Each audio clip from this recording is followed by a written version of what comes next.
Long day for all of us. Okay, so there's your panels. And you said you can use your finger just like a touchpad. Like a laptop nav pad, or you can use a traditional 4-way, 5-way nav, and then select.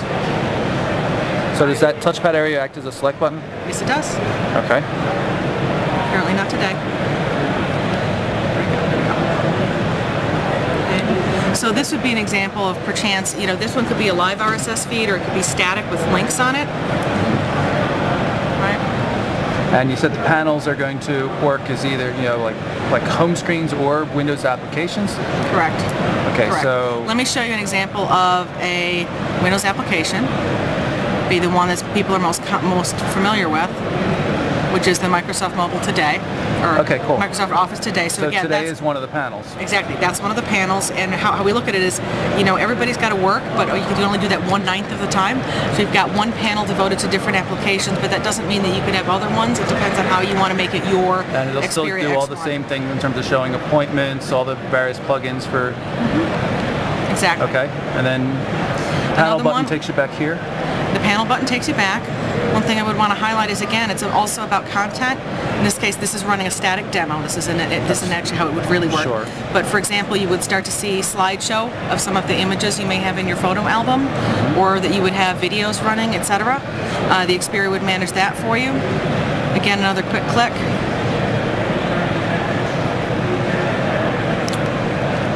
Pre-production firmware. It's okay. This is called pre-production firmware. Allow me to fix my pre-production firmware. Hold on. RSS feeds. An example of the financialtimes.com page. Right. Lastly, one of the things I want to show you is, again, how you can actually customize this. You have your kind of panel setting button right here. Right. Click on it. This opens like a toolbox, and let's say, okay, and again, I don't have that many panels built in here to show you, but let's say I want to change this panel. Right, you go in to your library of panels, and that's another thing that we announced today is that yes, we are working with developers and operators to kind of look at these different customized panels. So you would say, maybe I'm going to go for an FM radio panel there instead. Oh, I can't because I've already selected that one once. I apologize. I'll take another clock. So I select that. It says, okay, yes, I want to select that. It'll return to panels. Close it out, and you'll see that that panel has now been replaced. So again, we make it very, very easy for you to navigate through. Hit the back button, and this is the part that also isn't working real well for me today, but this is the part where you can scroll through. Okay. And again, and then you would select the one you want. The scrolling function is going to be like the album flip on an iPhone kind of thing. Exactly. This is going to become more important as you have more than just 9 panels on there. Let's say you have a bunch of panels and you want to quickly navigate to the ones that you want to get to. Right. Okay. It also does have a stylus. So again, you've got multiple ways to actually input text in the device. You can go back to panels here. Actually, I'm going to go to Google page again. You'll see that yes, it does. If people want to, I don't know why they would. Virtual keypad. A virtual keypad. Okay, so if everybody wants that, that's fine. But the whole purpose of the X1 and the reason why it makes it so easy to use is the QWERTY. Right. So as you can see, what you could do potentially in web mode, it's got an 800 pixel wide screen, so it's almost laptop width. So think about how much information you can actually manage very, very quickly and very easily. And again, you can access the traditional windows. This is where the optical nav pad becomes key, what you can do with just a touch.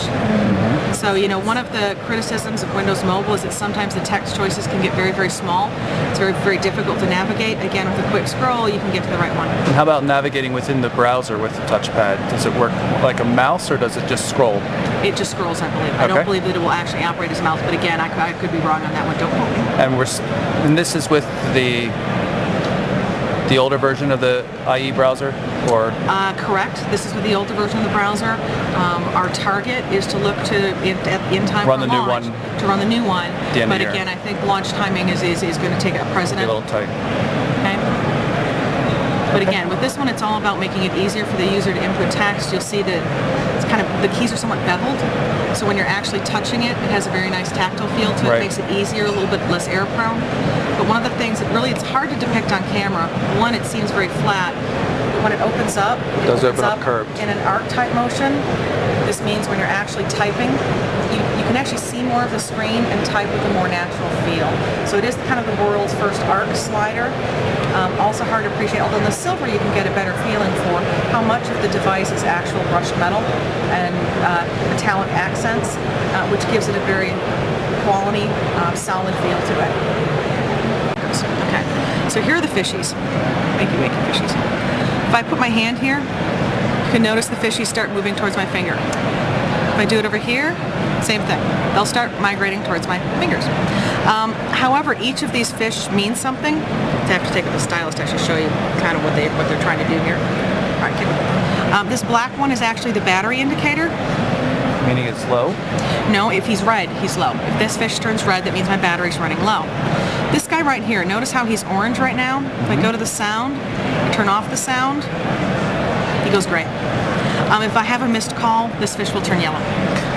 And so, I mean, again, we're looking at cool ways to make it creative. And So it's kind of a screensaver. This is one of the panels. And this is one of the panels, is the fish panel. So when I initially heard that the fish panel was mandatory, I didn't understand. Why would you make a fish panel? No, this is kind of your phone status indicator. Status screen. Exactly. So that's the fish panel. It's gotten a lot of interest, and I actually think it's quite cool.